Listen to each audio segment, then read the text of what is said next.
வணக்கம் தமிழக மக்களே. நேற்று ஏப்ரல் 10 வந்து குக் வித் கோமாளி ஷூட்டுக்காக வந்த இடத்துல வந்து பார்த்தீங்கன்னா கானா வினோத் நம்மளை ட்ரிகர் பண்ணி கானா வினோத், புகழ், மாக்காப்பா ஆனந்த் 3 பேரும் சேர்ந்து என்னை தாக்கி அடிதடியில் ஈடுபட்டாங்க. அது மட்டும் இல்லாமல் மாக்காப்பா வந்து பார்த்தீங்கன்னா மாக்காப்பா ஆனந்த் என்ன நபர் குடிபோதையில் இரும்பு ராடால் என் காலில் அடித்து ரத்த காயமாயிருக்கு. இதன் காரணமாக இவிபி ஃபிலிம் சிட்டி பக்கத்தில் உள்ள போலீஸ் ஸ்டேஷன் நஸ்ரத் போலீஸ் ஸ்டேஷனில் வந்து பார்த்தீங்கன்னா T6 நஸ்ரத் போலீஸ் ஸ்டேஷனில் நான் கம்ப்ளைண்ட் கொடுத்துருக்கேன். ஓகேங்களா. குக் வித் கோமாளி வந்த உடனே புகழுக்கு வந்து பொறாமையாயிடுச்சு. காலையிலேருந்தே கொஞ்சம் முறைச்சிக்கிட்டே தான் இருந்தா. அப்படி கானா வினோத் சொல்லவே தேவையில்ல, நல்லா தெரிஞ்சுக்காங்க. கானா வினோத் ஒரு நல்ல நபரே கிடையாது. ஓகேங்களா. தேவையில்லாமல் எல்லாரையும் ட்ரிகர் பண்ணி சண்டை போட்டு அவங்கள கெட்டவராங்கிறது அவங்களோட வேலை.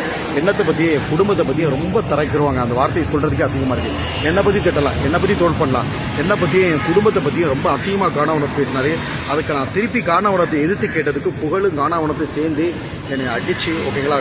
புகழ் கூட வந்து பார்த்தீங்கன்னா கூடவே ஒரு ஆள் வச்சிருக்காரு. ஸோ அவங்க எல்லாரும் சேர்ந்து என்னை தாக்குனாங்க. நான் ஒரு படித்த மருத்துவரை என்ன பண்ண முடியும்? என்னை தாக்குறப்ப அதை வந்து போலீஸ் ஸ்டேஷனில் தான் நான் கம்ப்ளைண்ட் பண்ண முடியும். ஓகேங்களா. அவங்க ஒரு வார்த்தை சொன்னால் நம்ம ஒரு வார்த்தை சொல்லணும் இல்லையா. அது போக வந்து பார்த்தீங்கன்னா மாக்காப்பா எப்பயுமே ஷூட்டிங்கில் வந்து மது போதையில் தான் இருப்பார். மாக்காப்பா வந்து மது போதையில் என்ன பண்ணுறதுன்னு தெரியாமல் பிரச்சனையை விலக்கி விடாமல் 2 பேரும் காம்ப்ரமைஸ் பண்ணாமல் கீழே இருக்கிற இரும்பு ராடால் என்னை தாக்கி எனக்கு காலில் ரத்த காயம் ஏற்பட்டிருக்கு. இதை வந்து பார்த்தீங்கன்னா ப்ரெஸ் மீட்டும் கொடுத்துருக்கேன். அந்த நஸ்ரத் போலீஸ் ஸ்டேஷன் காவல் நிலையத்திலேயே நான் புகார் அளிச்சிருக்கேன். கூடிய விரைவில் வந்து பார்த்தீங்கன்னா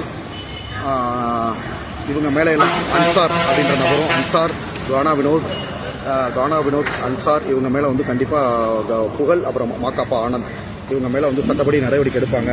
போலீஸில் கம்ப்ளைண்ட் பண்ணி CSR காப்பி ரெடி ஆகிட்டு இருக்கு. ஆக்சுவலாக ஒரு வளர்ந்து வந்துடக்கூடாதுப்பா.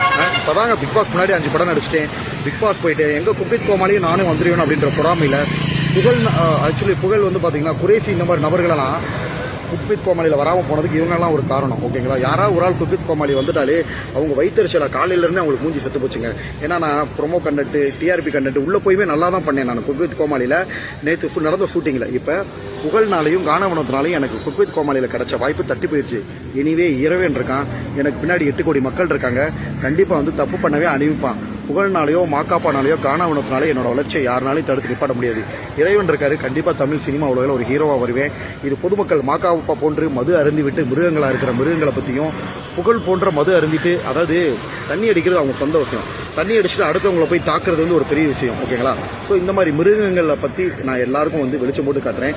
உடனடியாக காவல் நிலைகள், பசுத்தோல் பொருத்திய புலி, மாக்காப்பா போன்ற குடிவெறி கொண்ட மிருகங்கள், ஆக்சுவலாக மதுபானம் அருந்திட்டு குடிவெறி கொண்ட மிருகங்களையும், புகழ் போன்ற பொறாமை போட்டி இருக்கலாம், தப்பே இல்லை. பொறாமை வைத்தறிச்சல் புகழா மாக்காப்பாவா திவாகரான்னு பார்த்தா திவாகர் தான். ஓகேங்களா. மாக்காப்பாவுக்கு ஒரு செலவு கிடையாது. மாக்காப்பா மாதிரி புகழ் மாதிரி நான் எந்த இடத்துல விளம்பரம் பண்ணி சாப்பிடல. நான் உழைச்சி சம்பாரிச்சு சாப்பிடுறேன். ஓகேங்களா. ஸோ கண்டிப்பாக மக்கள் மத்தியில் ஓகேங்களா இந்த பிரச்சனை சென்றடையும். நீதி ஜெயிக்கும். தர்மத்தின் வாழ்வுகனி சூதுகவும் இறுதியில் தர்மமே விளையும். என்னை தொட்டு அழிக்கணும்னு நினைச்சவங்களாம் இருக்கிற இடம் தெரியாமல் போயிட்டாங்க. லேட்டஸ்டா புகழ், கானா வினோத் அப்புறம் இன்னொரு நபர் யாரு, புகழ், கானா வினோத், மாக்காப்பா ஆனந்த், அன்சார் இவங்க பண்ணியிருக்காங்க. இவங்கெல்லாம் எந்த லெவல்னு இறைவன் இருக்காரு. இவங்க பொறாமனால இதனால என்ன ஒன்றும் பண்ண முடியாது. கந்திருச்சிங்க. நேற்று LIK லவ் இன்சூரன்ஸ் கம்பெனி படத்தில் நான் ஒரு சீனில் வந்துட்டேன். எல்லாருக்கும் ஒரே வைத்தறிச்சல். இவங்களுக்கெல்லாம் தேட்டர் ரெஸ்பான்ஸ், இளைஞர்கள்லாம் என் மேலே ரசிக்கிறாங்க. இதனாலேயே இந்த மாக்காப்பா இவங்களுக்குலாம் என் மேலே பொறாமை. பட் இவனுங்கனால ஒன்றும் பண்ண முடியாது. மாக்காப்பா அவ்வளோ பெரிய ஆள்லாம் கிடையாதுங்க. மக்கள் சக்தி தாங்க. திவாகர் வந்து மக்கள் சக்தி. கண்டிப்பாக வந்து இவங்களாலாம் என்னை வந்து அழிக்க முடியாது. திருப்பி மக்கள் செல்வாக்கால நான் கண்டிப்பாக வந்து திரை உலகத்தில் வளருவேன். நன்றி.